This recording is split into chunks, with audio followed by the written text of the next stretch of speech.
नयन ज्योति दास, मेरा नाम नयन ज्योति दास है और मैं जनता कॉलेज सरपंगुरी का एसोसिएट प्रोफेसर हूँ इंग्लिश डिपार्टमेंट का।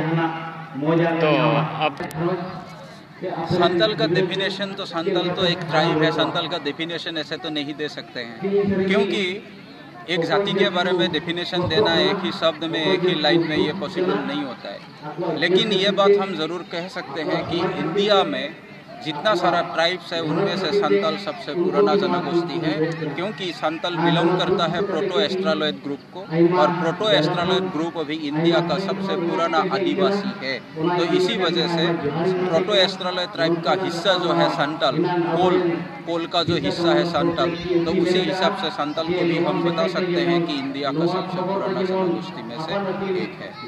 तो आरएसएस ने कह रहा है कि आदिवासी हिंदू है, क्या आप मानते हैं? आदिवासी कभी हिंदू था ही नहीं, कभी हिंदू नहीं हो सकते। तो वो एजेंडा अलग बात है, राजनीति अलग बात है, लेकिन हमको जितना पता है ये जो उन लोगों का जो ट्राइब है, ये द्राविड़ हो या फिर ऑस्ट्रिक हो, ये तो हिंदू इंडिया में जब सृष्टि हुआ, पैदा हुआ था, तब से बहुत साल पहले इंडिया में आ गए थे। तब हिंदू लोगों का यहाँ पे परिचय ही नहीं था। एरियन जो लोग है वो बहुत बाद में आया था, प्रोटो एस्ट्रालॉयड के बाद आया था एरियन लोग। तो हिंदू कैसे हो सकते हैं? बाद में वो लोग हिंदू हो गए, बहुत सारे लोग बुद्धिस्ट बन गए, ये अलग बात है, लेकिन वो आदिवासी लोग कभी हिंदू थे ही नहीं। तो आदिवासियों का या संताल का रिलीजन के बारे में क्या पता है? हमको जितना पता है संताल लोगों का जो मतलब धर्म है, जो आदिवासी लोग सारी सरना बोलते हैं, लेकिन संताल लोग ये बिदिन बोलते हैं जी। तो संताल लोगों की बिदिन जो है ये एक ठीक मतलब एक रिलीजन नहीं बोल सकते हैं, ये एक रिलीजियस प्रोसेस है, मतलब एक बिलीफ सिस्टम है। जिस बिलीफ सिस्टम में हम एक्चुअली ट्राइबल लोग प्रकृति के साथ जुड़ा हुआ है।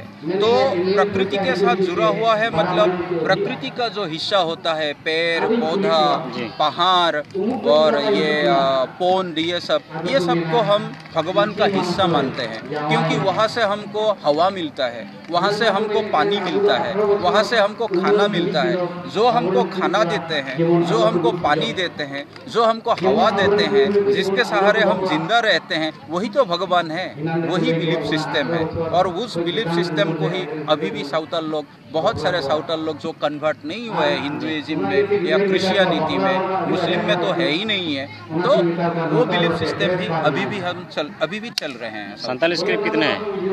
हाँ, संताली स्क्रिप्ट कितने हैं क्या आपको पता है? तो अलचिकी ही अभी नया रघुनाथ मुर्मू ने 1925 में जो मतलब वो लागू किया था उड़ीसा में, वही संताली स्क्रिप्ट है अभी। इससे पहले तो संताली स्क्रिप्ट नहीं थे, लेकिन ये भी बताया गया है कि पहले, बहुत पहले जब देवासुर युद्ध हुआ था इंडिया में, उससे पहले संताली स्क्रिप्ट था।